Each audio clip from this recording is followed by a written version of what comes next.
नमस्कार बंधुगण मु बिमल आज माने नवेम्बर 25 2020 कांग्रेस संकट मंच को कहुवा अहमद पटेल परलोक घटी निधन खबर व्यतीत क्यारियर विषय किछि अधिक आम यही भिडियो जानिबा। तबे चलंतु भिडियोटी को आरंभ करवा।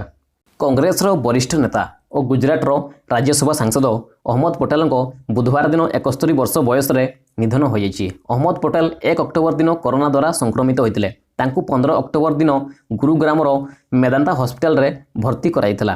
पटेल निजे कोरोना संक्रमित होइतबा जणाई निजे संपर्क में आसीथिबा समस्त को अलग रहिबाकू और कोविड टेस्ट करबाकू निवेदन करथिले। अहमद पटेल पुओ फैजल ट्वीट करी लिखिचंती, बड़ दुखर सह मु एहा बताइबाकू चाहूची मोर पिता अहमद पटेल बुधवार विलंबित राति 3:30 रे निधन हो जाइछि। पाखापाखि 1 मास पूर्व तांको रिपोर्ट पॉजिटिव आसीथिला और तांको शरीरर अनेक अंग काम करबा बंद कर दिथिला, जहा परे तांकर मृत्यु होइथिला। फैजल निजर शुभचिंतक मानकू कोरोना गाइडलाइन पालन करबाकू और सोशल डिस्टेंसिंग जारी रखबाकू कहिसंती। अहमद पटेल मृत्यु रे प्रधानमंत्री नरेंद्र मोदी ट्वीट करी लिखिसंती, अहमद पटेल निधन रे दुखित अच्छी।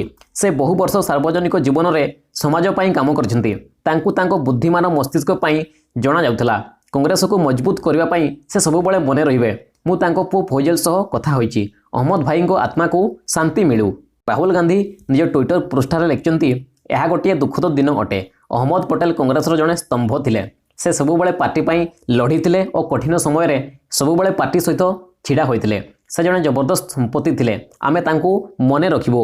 मो भल पाइबा और सांत्वना फैजल, मुमताज और परिवार सह अच्छी। अहमद पटेल मात्र 28 वर्ष बयस सांसद होइथिले। अहमद पटेल जन्म 21 अगस्त 1949 रे गुजरात भरूच जिलार पिरामण ग्राम होइतिला। से 1977 रु 1999 मसीहा मध्य 3 थर लोकसभा सांसद और 1993 रु 2020 मसीहा पर्यंत 5 थर लोकसभा सांसद रही। से प्रथम निर्वाचन 1977 रे भरूच लोकसभा आसन लड़ीते और 62,879 भोट रे जीतिले। सेतेबेले तांकू मात्र 28 वर्ष होइतिला। 1980 रे पटेल भरूच रु ही 82,844 भोट रे और 1984 रे 1,23,069 भोट व्यवधान रे विजय हासिल करथिले। राजीव गांधी समय रे अहमद पटेल प्रभाव बढ़ीतिला। कांग्रेस रे अहमद पटेल प्रभाव 1980 और 1984 समय रे अधिक बढ़ीतिला, जेतेबेले इंदिरा गांधी पर दायित्व संभाळिबा पई राजीव गांधी को प्रस्तुत करा जाउथला। सेतेबेले अहमद पटेल राजीव गांधी को निकटतर होइतिले। इंदिरा गांधी को हत्या पर राजीव गांधी 1984 रे लोकसभार 400 सीट सहित सत्ता को आसतिले और पटेल कांग्रेस सांसद हेबा सहित पार्टीर जुग्म सचिव भी होइतिले। तांकू किछि समय पई संसदीय सचिव और तापर कांग्रेस महासचिव भी बना जाइतिला। नरसिंह राव समय रे असुविधा को सामना करथिले अहमद पटेल। 1991 रे जेतेबेले नरसिंह राव प्रधानमंत्री हेले सेतेबेले अहमद पटेल प्रभाव को कम कर दिया जाइतिला। कांग्रेस वर्किंग कमिटीर सदस्यता सहित अहमद पटेल को सबु पदरु हटाई दियागला। सेतेबेले गांधी परिवार प्रभाव भी कम होइतिला। सेतिपई गांधी परिवार निकटतर लोकंको मध्य असुविधार सम्मुखीन होबाकू पड़ितिला। से गुजरात लोकसभा निर्वाचन भी हारि जाइतिले और तांको सरकारी घर खाली करबाकू लगातार नोटिस मिलिबाकू लागिला, किंतु से काहाठारू साहाय्य लड़ी नथिले।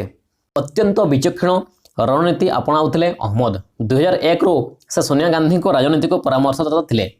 2004 यूपीए सरकार आसिबा परे अहमद कैबिनेट रे शामिल हेबाकू मना कर दैथिले और पार्टी पई काम चालू रखिबा पई इच्छा प्रकाश करथिले। 2004 रु 2014 पर्यंत से यूपीए 2टी जाक कार्यकाल रे पार्टी और सरकार मध्य रे तालमेल स्थापन करबा काम को भल भाबे करथिले।